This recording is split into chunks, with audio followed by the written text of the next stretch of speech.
பிரியமானவர்களே, இயேசு கிறிஸ்து நாமத்தில் நான் உங்களை வாழ்த்துகிறேன். நீங்க பார்க்கிற இந்த இடம் வித்தியாசமா தெரியுதுல்ல? இந்த இடம் இஸ்ரவேல் தேசத்தில் இருக்கிற எபிரோன் என்கிற ஒரு பட்டணத்தில் இருக்கிற ஒரு இடம். இந்த எபிரோன் இஸ்ரவேல் தேசத்துல முக்கியமான ஒரு பெரிய பட்டணம். அதாவது ஆபிரகாம் அவர் ஆண்டவரால் அழைக்கப்பட்டு இந்த கானான் தேசத்திற்கு வந்த போது ஆண்டவர் சில இடங்களில் போய் தங்க சொல்லுகிறார்ல. அப்பொழுது ஆபிரகாம் தங்கியிருந்த ஒரு இடம் எபிரோன் என்பது. இங்கு அவர் இருக்கும் பொழுதுதான் அவருடைய மனைவியாகிய சாராள் மரணம் அடைகிறாங்க. அதனால தன் மனைவியை அடக்கம் செய்வதற்கு இங்குதான் மக்பல்லா என்கிற ஒரு இடம், குகையை அவர் விலை கொடுத்து காசு கொடுத்து வாங்குகிறார். தன்னுடைய குடும்பத்திற்கான கல்லறையாக நியமிக்கிறார். அங்குதான் அங்கே சாராள் முதலாவது அடக்கம் செய்யப்பட்டாங்க. அதன் பிறகு ஆபிரகாம், ஈசாக்கு, யாக்கோபு அவங்க எல்லாம் இங்க அடக்கம் பண்ணப்பட்டாங்க. யோசேப்பு எகிப்து தேசத்திலே மரித்தாலும் அவருக்குள்ள ஒரு விசுவாசம், தன்னுடைய சரீரம் அதாவது தன்னுடைய எலும்புகள் அங்கே புதைக்கப்படணும், அதாவது தன்னுடைய முற்பிதாக்கள் இருக்கிற இடத்துல சொல்லி விசுவாசத்தோடு மரித்தார். அதன்படி இஸ்ரவேலர் அங்கிருந்து ஆண்டவரால் மீட்கப்பட்டு மோசே மூலம் வழி நடத்தப்பட்ட போது யோசேப்பனுடைய எலும்பை கொண்டு இங்கதான் அடக்க செய்தார்கள். அந்த ஒரு இடம் தான் இது. பின்னால பார்க்கிற பெரிய கட்டடம், அதுக்குள்ளதான் அவனுடைய கல்லறைகள் எல்லாமே இருக்கிறது. சரி, ஆனா இன்றைக்கு ஆண்டவர் எனக்கு என்ன சொல்லுகிறார் அப்படின்னு பாக்குறீங்களா? 143வது சங்கீதம் 8வது வசனம், நான் நடக்க வேண்டிய வழியை எனக்கு காண்பியும். ஒரு அழகான ஜெபம்.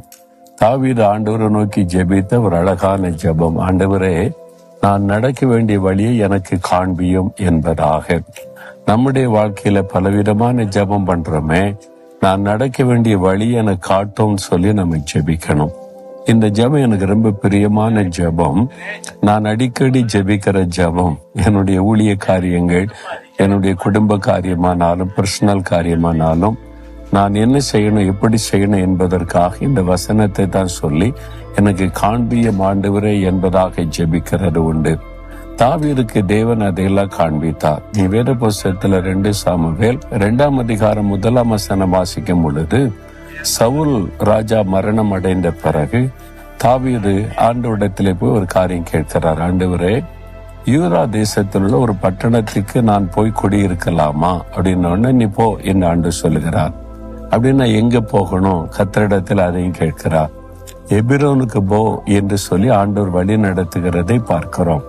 அப்ப ஆண்டவர்கிட்ட கேட்கிறார், நான் போய் அங்க தங்கலாமா? நம்ம இன்றைக்கு ஆண்டவரிடத்தில் அப்படிலாம் கேட்கறது இல்லை. ஆண்டவர், நான் பிசினஸ் பண்ண போறேன், ஆசீர்வதிங்க. நான் வீடு கட்ட போறேன், என்ன ஆசீர்வதிங்க.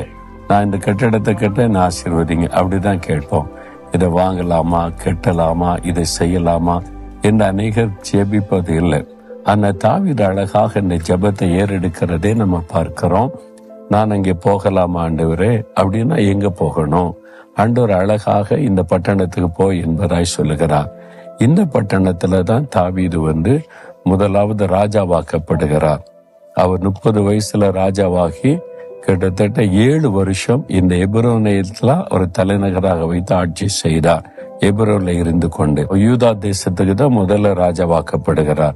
அப்புறம் 12 கோத்திரம், இஸ்ரவேல் கோத்திரத்துல அத்தனை பேர் சேர்ந்து எங்களுக்கு நீங்க முழு இஸ்ரவேலுக்கு ராஜாவா இருக்குன்னு கேட்டுக்கொண்ட பிறகுதான் அவர் முழு தேசத்துக்கு ராஜாவாக்கப்பட்டு எருசலேமை படுத்து அங்க போய் ஒரு ஆட்சி பண்ணுகிறதை வேதத்திலே நம்ம 2 சாமுவேல் 5ஆம் அதிகாரத்திலே பார்க்கிறோம்.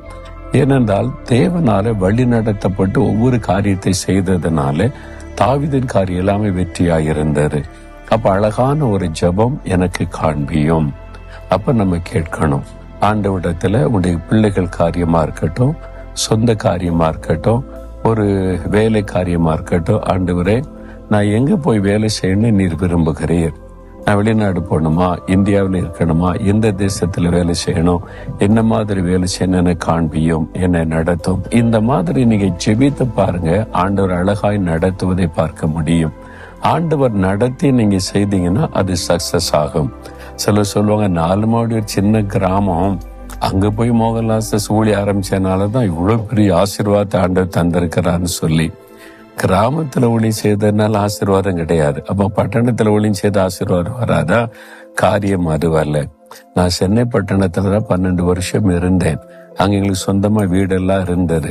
ஆனா ஊழியத்துக்கு அழைத்த போது ஆண்டவரிடத்துல கேட்டேன், ஆண்டவரே நான் சென்னையில் இருக்கணுமா, நான் எங்க இருந்து ஊழியம் செய்யணும்? ஆண்டவர் சொன்னார், உன் சொந்த கிராமத்துக்கு போ, அங்கிருந்து கொண்டு தான் ஊழியம் செய்ய வேண்டும் என்று தெளிவாய் ஆண்டவர் வழி நடத்தினார். ஆண்டோடைய வார்த்தைக்கு கீழ்ப்படிந்துதான் நாலுமாடியில வந்து ஜெபக்குழுவை ஆரம்பித்து ஊழியம் ஆரம்பிக்கப்பட்டது.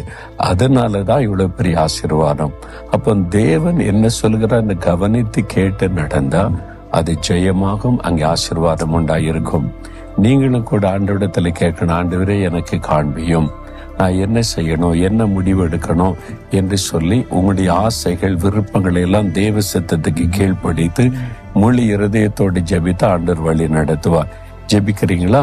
ஆண்டவரிடத்துல கேட்கிறீங்களா, ஆண்டவரே நான் நடக்க வேண்டிய வழி எனக்கு காண்பியும், நான் செய்ய வேண்டிய காரியத்தை எனக்கு காண்பியும், நான் உம்மிடத்தில் கேட்காமல் செய்த காரியத்தை தயவாக மன்னியும், இனி எனக்கு ஆலோசனை கொடுத்து வழி நடத்தும், அதற்கு என் அர்ப்பணிக்கிறேன். இயேசுவின் நாமத்தில் ஜெபிக்கிறேன். ஆமேன், ஆமேன்.